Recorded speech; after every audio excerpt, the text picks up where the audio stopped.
البرنامج وطلعت من البرنامج وانتهى البرنامج كله، وانا ما جاني لو كلمة انتقاد من شخص، مع العلم يعني لو جاني انتقاد من شخص منهم انا راح اكيد اني راح اتقبله برحابة صدر، لكن كل ما جاني منهم هو ثناء، هو شكر، هو اعجاب، وهذا الحمد لله. بالاضافة يعني اللجنة ما قصروا ايضا، يعني فيه انسان صراحة يعني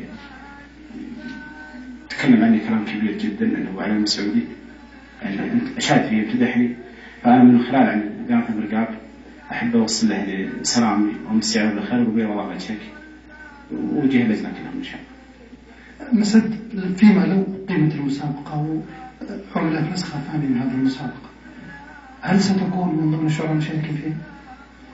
والله لكل حادث حديث، الحمد لله. يعني الانسان مهما قدم للوطن فهو يبقى مقصر، ولكن يعني صعب التنبه في اشياء لم تاتي لحد الان.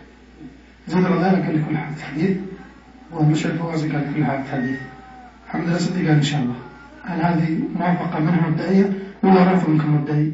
قصدك يعني انا وزيد ومشعل، انا اتكلم عن اللجنه، مشكله اللجنه كانوا يعني هم يتكلمون عننا، هي فرصه اكيد هم نيتهم انهم يشاركوا، ما فيها كلام، لسبب واحد انه من اجل الوطن. نعم اكيد. نعم. اداء قناة المرقاب وعملها وجميع فيما لو قيمت حسب الكلام الوصلي، فيما لو قيمت المسابقة ستكون وطنية بحتة وغير ربحية.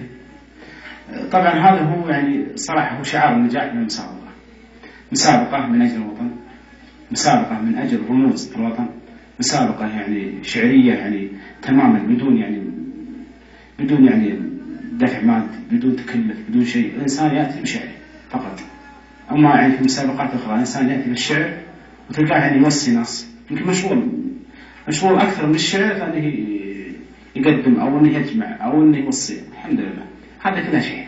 كان هذا المشاهدين حديث الشاعر بالنسبة للفيش الحلبي، والذي كان من المتأهلين للمرحلة الأخيرة ووصل إلى الحلقة الختامية من مسابقة سلامة سلطان، ينضم إلي في هذه اللحظات.